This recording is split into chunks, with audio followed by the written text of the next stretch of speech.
Herkese merhabalar, kanalıma hoş geldiniz arkadaşlar. Umarım iyisinizdir. Yine güzel bir örnekle bugün de sizlerle birlikteyim. Çok şükür. Güzel bir burgu örneği yapacağız. Aslında çok klasik. Daha önce kanalımda farklı versiyonlarını bu burgunun çalışmıştım. O yüzden en kolay örneklerden bir tanesi diyebilirim. Ama çeyizlik bir yelek çalışacaksanız eğer mutlaka ince angora iple kullanmanızı tavsiye ediyorum. Ben anlatımı yaptığım için güzel bir yelek yünüm ve 3 numara misina şişimle örneğin uygulamasına başlıyorum. Modelimizin bir adet örneği toplam 22 tane ilmekten oluşuyor arkadaşlar. 22'nin katlarında ilmek sayımızı attıktan sonra ara örnekle bitireceksek eğer yapacağınız yere göre artı 9 adet ilmek ekliyorsunuz ve daha sonra kenar ilmeklerimizi ekliyoruz. Ben de sizlere 2 tane ara desenimiz olacak. Ortada da bir tane ana desenim. Yani 22 artı 9, 2 de kenar ilmeğinden oluşan 33 ilmekli bir anlatım yapacağım. Mutlaka altına bir lastik çalışması istiyor. Hafif genişçe bir lastik çalışmasından sonra örneği kurmaya başlayabilirsiniz. Birinci sıramız ön yüzden kuruluyor. Buradaki ara örneğimiz klasik bildiğimiz su taşı, fakat iki su taşını yan yana çalıştığımızda ortada yalancı bir petek görüntüsü yapıyor. Bunu nasıl yapacağız? Şimdi 2 tane ters ilmeğimizi örüyoruz kenar ilmeğimizden sonra. İlk su taşımızı sola keseceğiz. Bunun için önce ilmeğimizi artırıyoruz arkadaşlar. Eğer yönleriniz çevik ise normal kesiyorsunuz. Benim gibi değilse ikisinin yönlerini çevirip sola doğru kesiyoruz. İlk su taşımızla ikinci su taşının arasına bir tane ters ilmek ekliyoruz. Tekrar ikincisini bu defa onun karşılığına zıt gelecek şekilde yapıyoruz. Bunu sola kesiyorsak bunu da mutlaka sağ tarafa doğru keseceğiz ikincisini demektir. Bunu da nasıl yapacağım? Alttan batacağım ilmeklerimi. Eğer sizin burada ilmek yönleriniz farklı geliyorsa burada yer değişikliği yapacaksınız. Alttan batarak kestikten sonra hemen arkasına bir artırma yapıyoruz ve yanına 2 adet ters ilmek örüyoruz. Şimdi kenar ilmeğinden buraya kadar 9 ilmekli ara örneğimiz arkadaşlar ve asıl örneğimize yani burgumuza geldiğimizde burgumuz 2 kanatlı oluyor. Bunun ilk kanadı için 6 adet düz ilmek örüyoruz.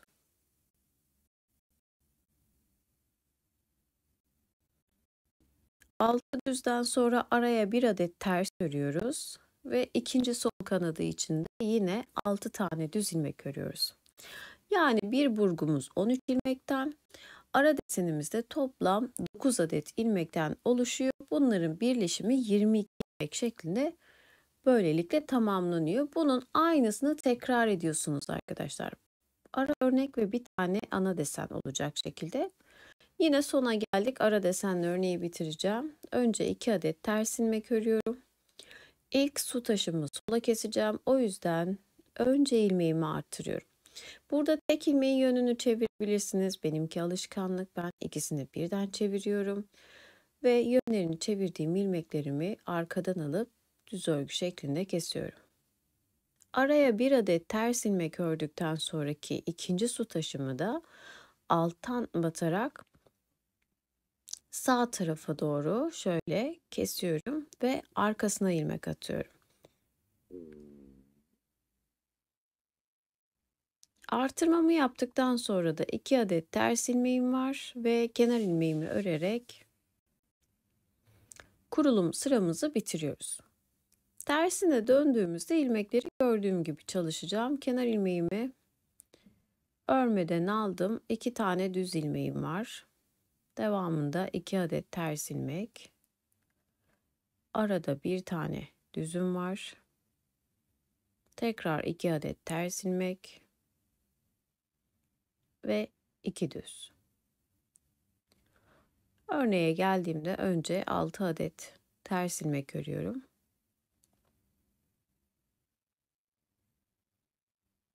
Arada bir tane düzüm var ve tekrar 6 ilmek ters.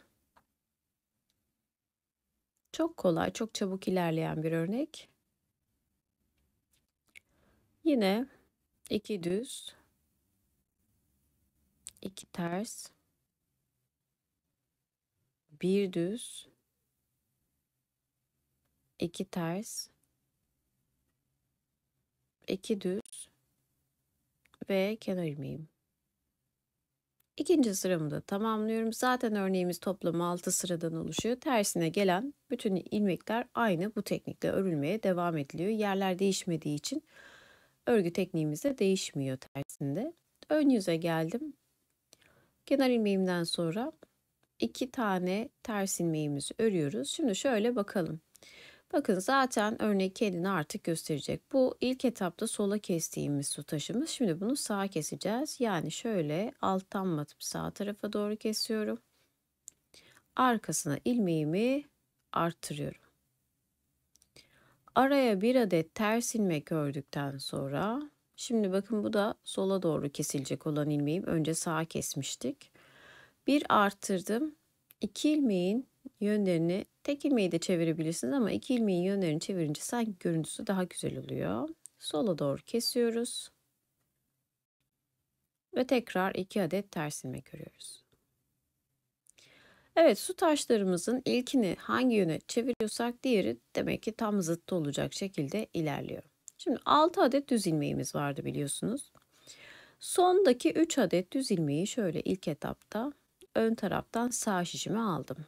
Diğerlerini de yavaşça arka taraftan çıkarıp şöyle tekrar sol şişime alıyorum. Öne aldığım sondaki 3 adet ilmeği de sol şişime yerleştirdikten sonra sırasıyla hepsini düz örgü olarak örüp burgumun ilk kanadını bu şekilde vurmuş oluyorum.